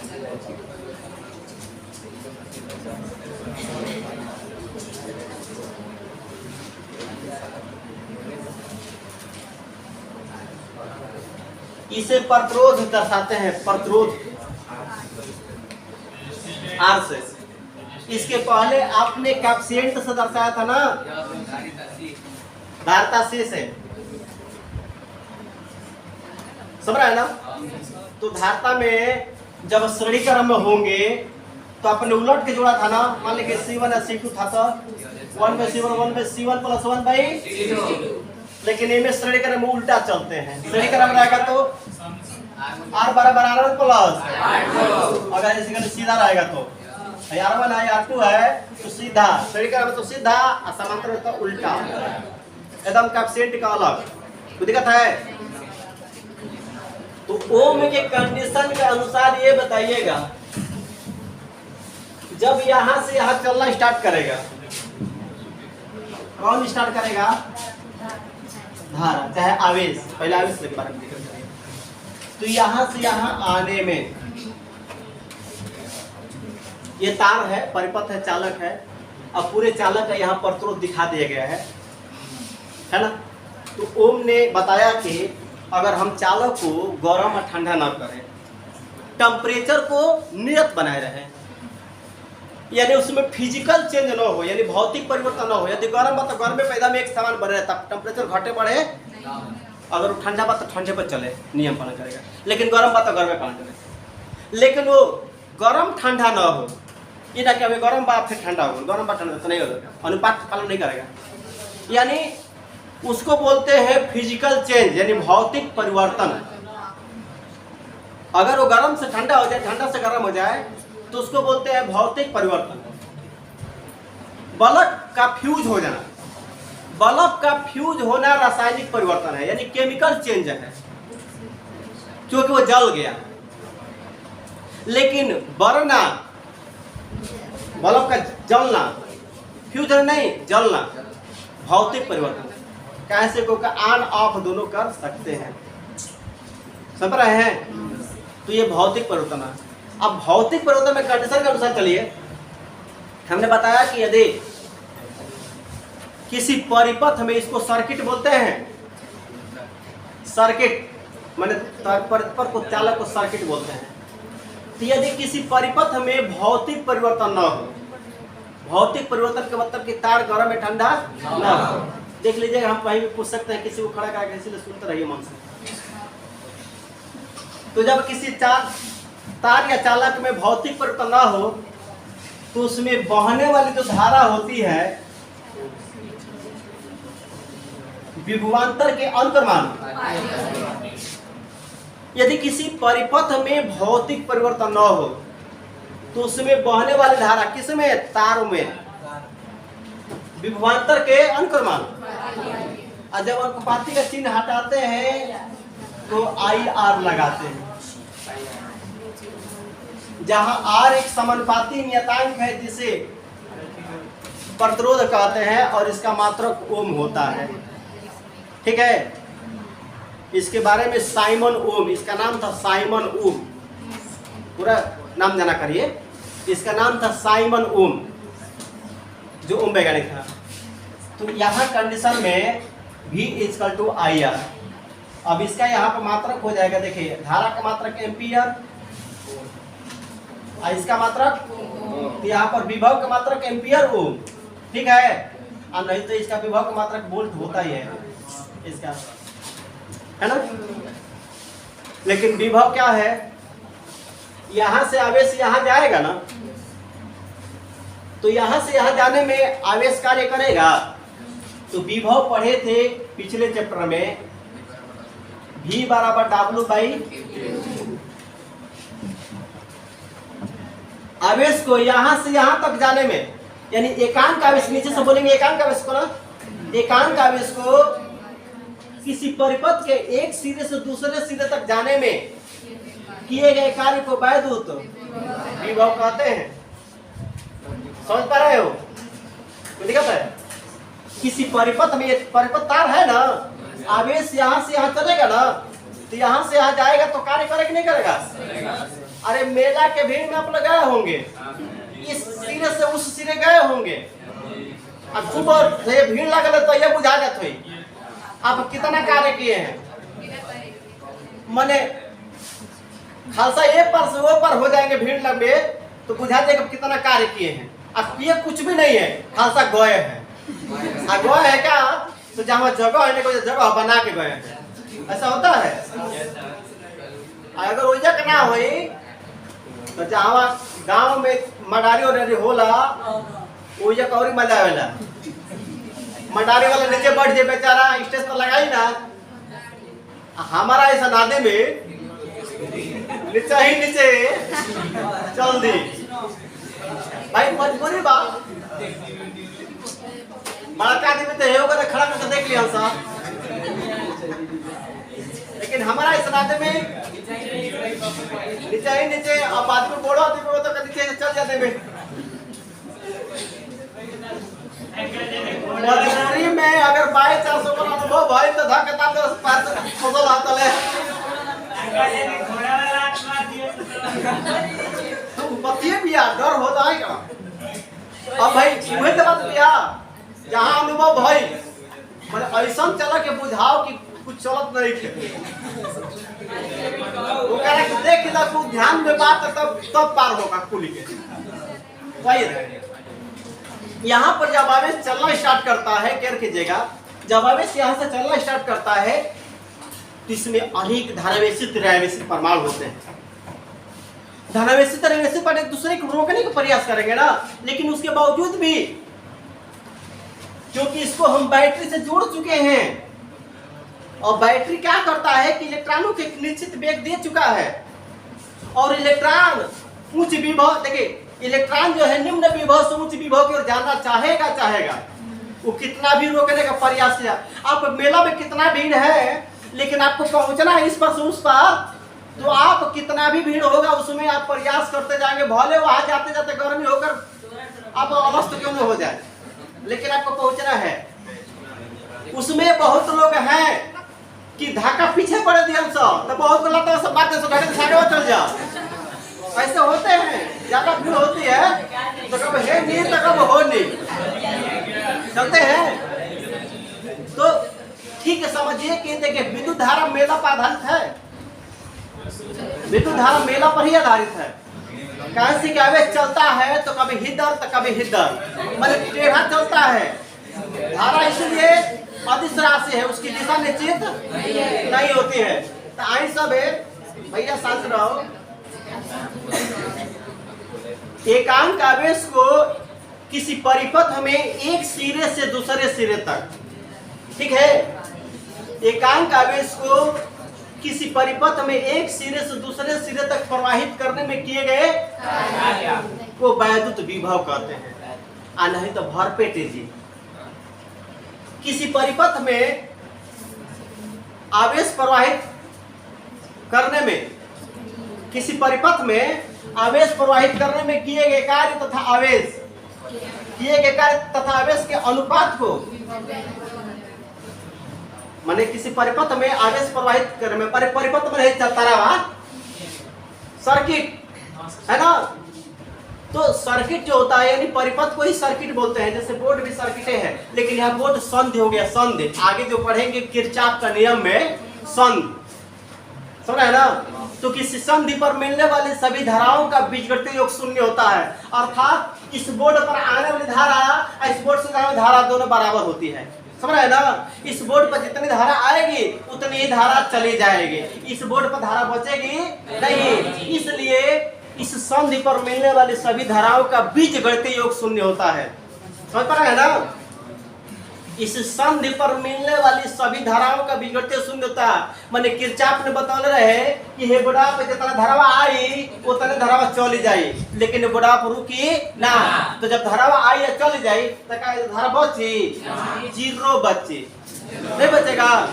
तो किसी संधि पर मिलने वाली सभी धाराओं का बीजगणितीय योग शून्य होता है। किसी संधि पर मिलने वाली सभी धाराओं का बीजगणितीय योग शून्य। तो सभी धारा किसे? तो मान ले कि गोड़ा में कोई बोलिया के जनरेटर, हीटर, प्रेस में जोड़ दो, है ना? आखिर में वो बोल से चाकू को तार क्या? तो जितना तार से धारा आई उतना में धारा कोई दिक्कत है? आएगा। थोड़ा सा अपना मुस्कान खत्म करेंगे तो हम अपना पहचान बताएं, ठीक है? कहने का तात्पर्य है इस बोर्ड में मान लें कि तुम पंखा जलाए, ये जलाए, वो जलाए, वो जलाए, वो जलाए, हीटर, कूलर, फ्रिज, गीजर सब कुछ ला दे भर, है ना? तो 10-12 को ऊपर लगा दिए तो ये गोडावा समय ले घरवा ले भाई ना कर ऊपर रवा ये भाई मोहना लिखा इनका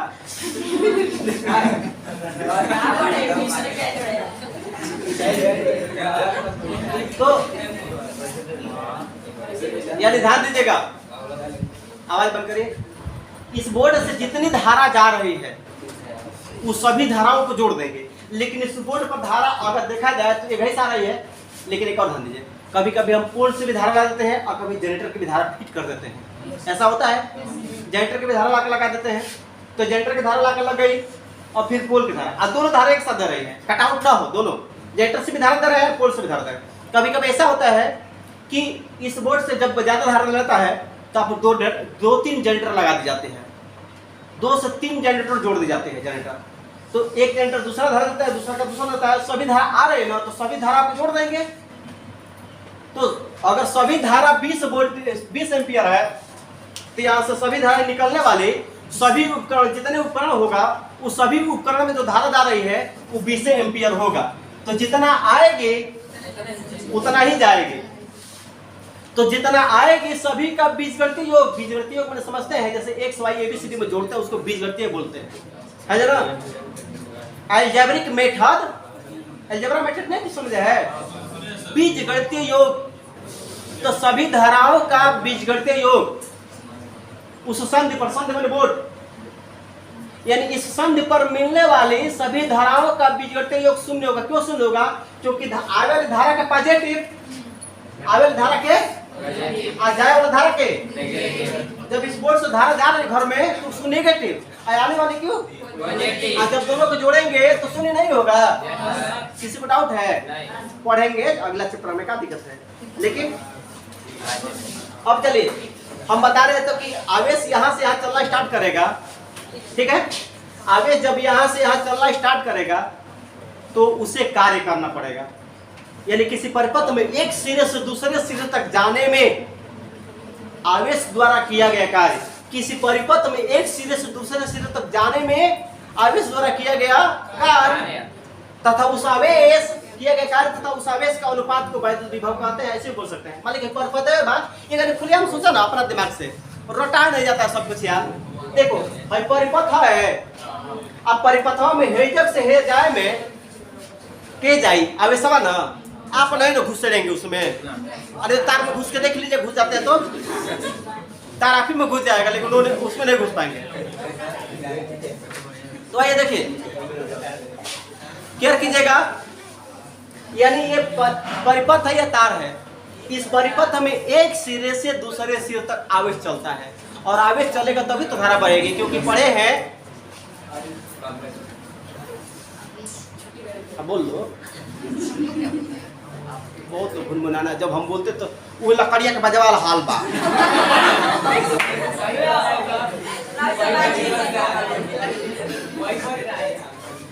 मैंने बहुत लोग देखे, बहुत लोग ना हंस दिला, लेकिन सुन ले बताओ तने भैया।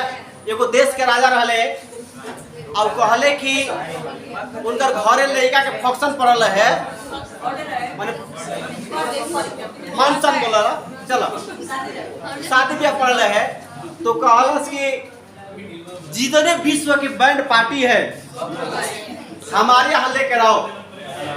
सुन लो, जितने विश्व के बैंड पार्टी हमारे यहाँ, जो बढ़िया बैंड पार्टी होगा उसी को पुरस्कार दिया जाएगा। अब बेचारा अपन अपन सब लोग बैंड पार्टी लेके गए है, के हारमोनिया के ढोलक के टेनेबाज के हुकूमत को लेके गए है। एक बड़ा बेचारा का कर रहा है कि बेचारा गरीब आदमी रहे, वो सोचलस के पुरस्कार पावे के जाओ, तो का कैलस के एगो लकड़ी डंडा लस के कोई और में एगो रस्सी खींच के बांध देला धनुष लाखा, आ एगो लकड़ी ले लेला। मैं जरा बजावत बोलन जे वो बेचारा बजावत गए, तो ई भाई कि सब लोग खड़ा भाई, तो भाई के राणा साहब कहले कि सभी लोग एक साथ बजाओ, तो सब लोग एक साथ बजावत रहे, तो मैं बजावत रहे तो वो बेचारा वो बजावत रहे धीरे धीरे। तो भाई सबका बाजा अलग अलग, केहू को सुना हो कि केकर अच्छा बाजा केकर बुरा, तो एक ही सब बजाता। तो राजा जी कहन कि भैया ये तो बुझात नहीं थे, अब सब केहू बारी बारी से बजाई जा, तो बारी बारी से सब केहू बजाओ, तो बारी बारी से सब केहू बजाओ, तो सबके इग्नोर कर देलन। वो बेचारा पीछे लाइन लगौले रहे, तो कहता कि वाइल संगे आगे सामने आए, तो कहता कि अरे भाई बजाओ, तुम काहे डर रहे? तेरा हम का कही कि हमारा ऐसा बाजा है नो कि सब बाजा बाजेला तभी बाजेला, ये अकेले ना बाजे वाला बाजा। राजा साहब कहते हैं कि भाई इतना बढ़िया बाजा तो भाई महाने ना कहा जाएगा कि जो सब बाजता तभी बाजता है, ऐसे तो बाजता नहीं है। तो बेचारा को वही पुरस्कार दे, वही गान लकड़ी वाला बाजे वाला बहुत गुनगुनात रहला। अब हम बोल दे कि आवेश परवा को जना के नहीं मालूम, वही में कह दे धर से मुंह में चला दे पड़। एक ने खड़ा के कह कि बाबू बताओ आवेश परवा के दर को तो फटा दिया, क्या बताएं? तो ई वो लेके आवन सा के सर सब के बोला तब हम बोला, हमारा बस के नहीं। सुनिए, हाँ कनेक्शन है। तो आवेश के कंडीशन के अनुसार बात चलते हैं, ठीक है? आवेश के कंडीशन के अनुसार बात चलते हैं। अरे भैया इंपॉर्टेंट टॉपिक चल रहा है, जैसे जैसे देखिए कहा जाता है ना कि हमने के गुंडा हो जाना हीरो हो जा, जैसे सब फिल्म स्टार्ट हो वैसे सब सीरियस हो जाए। शुरू में टेलर हो बने ओकरा बाद हाँ पिटाई जाए, ओकरा बाद पिटा जाए। अब आइए 10 मिनट पढ़ लीजिए और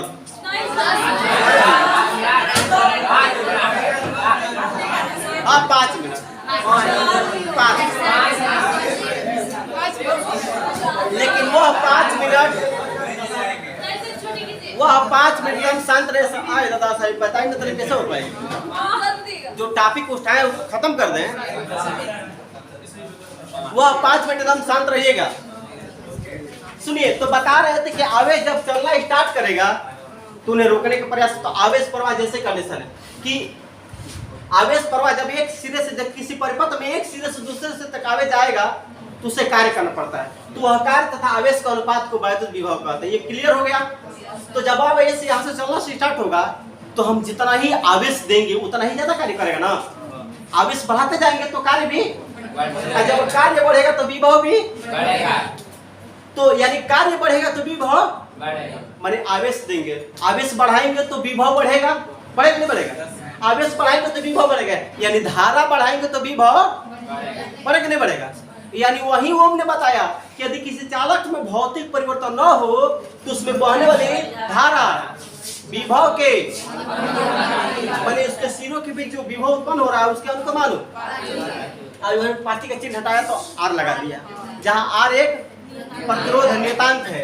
अब जो आर है ये चालक के किन किन कारकों पर निर्भर करता है। तो सुनिए, R अनुपाती L, R अनुपाती 1/A, R अनुपाती 1/टाउ, तो या टाउ बोलते हैं, तो या टाउ बोलते हैं, श्रांतिकाल।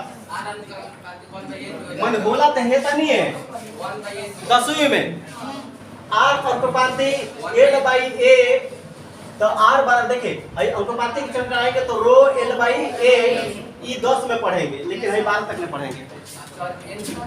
वो ये बात है मुक्त काल की संख्या का भी वर्ग के व्युत्पत्ति होता है, ठीक है। तो लिख लेते हैं बाबू, कहे जाओ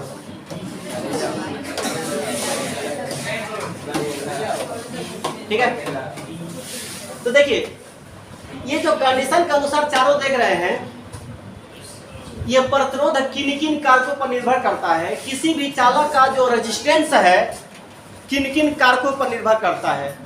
जैसे कारक का मतलब कि आप जैसे मान लेके कोई कार्य कर रहे हैं तो आप किन किन से प्रभावित होंगे उस पर निर्भर करता है। जैसे मान लीजिए आप पढ़ने जा रहे हैं तो आपको पढ़ाई में क्या क्या प्रतिबाधाएं आ रही है उस पर डिपेंड करता है। जैसे मान लीजिए घर गए पढ़ रहे हैं, घर में अगल बगल शोर हो रहा है तो आप उससे डिस्टर्ब होंगे, वो प्रभावित का है, उसको कहते हैं प्रभावित करने वाला कारक। हमारे पढ़ाई पर प्रभावित करने वाला कारक, अगल बगल में शोर गुल हो रहा है या घर के वातावरण सही नहीं है, घर की गंदगी है, तो सारे सिस्टम में हमें पढ़ाई पर विरोध करेगा, प्रतिरोध डालेगा। लेकिन घर में शांत माहौल है तो हमारी पढ़ाई को आगे बढ़ाएगा। ठीक वही सिस्टम है, प्रतिरोध जो है किन किन कारकों पर निर्भर करता है या किन किन कारकों से प्रभावित होता है इस पर डिपेंड करते हैं। अगर तार लंबा है तो सोचिएगा, डरना नहीं है, ये कुछ दिमाग से इस्तेमाल की जाती है। कभी देखिए मैं बता रहा हूँ ना कि मैं हल्का सा कभी कभी लगता है कि भूलते हैं तो इंक्लू देख लेते हैं, कभी जिंदगी में पढ़ते नहीं है ना। बड़े एक बार लाइफ में पढ़े हैं और उसके बाद हम पढ़ते नहीं है, केवल पढ़ाते हैं, कभी बुक देखने आता है। ख्याल से दिमाग दौड़ोगे तुम कभी भूलोगे नहीं। देखो आप दिमाग रखिएगा भाई, पतली गली है, पतली गली, पातर गली भी है, अच्छा मेला का भीड़ बा खूब पातर बा, और उस पातर में तुम चलना स्टार्ट करते हो तो लोगों हेने से जाके जाते जाते बेचारा गर्मिया जाओगे तुम, नहीं होगा? गर्मी आओगे नहीं, गर्मी आओगे, पसीना छोड़ोगे नहीं छोड़ोगे। लेकिन पातर बात तो जितने पातर उतने विरोध करे तो आगे बढ़े के, यानी पातर होई तो विरोध ज्यादा होई। आप तनी फैल ही मोटे तो आराम से फैल के चलता रहा, ऐसा होता है। तो जितने पातर उतने विरोध है कि नहीं, दिक्कत रहे ना। तो पतले तार में अच्छे पातर तो विरोध, तो है एरिया देख रहे हैं, एरिया अनुपस्थ का मोटैया है।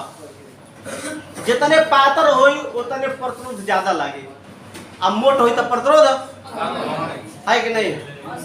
तो पतले तार में प्रतिरोध ज्यादा और मोटे तार में प्रतिरोध, यानी हम बोल सकते हैं कि किसी चालक का प्रतिरोध उसके अनुप्रस्थ काट के क्षेत्रफल, क्षेत्रफल में मोटाई, अनुप्रस्थ काट के क्षेत्रफल पर निर्भर करता है, ठीक है नहीं है।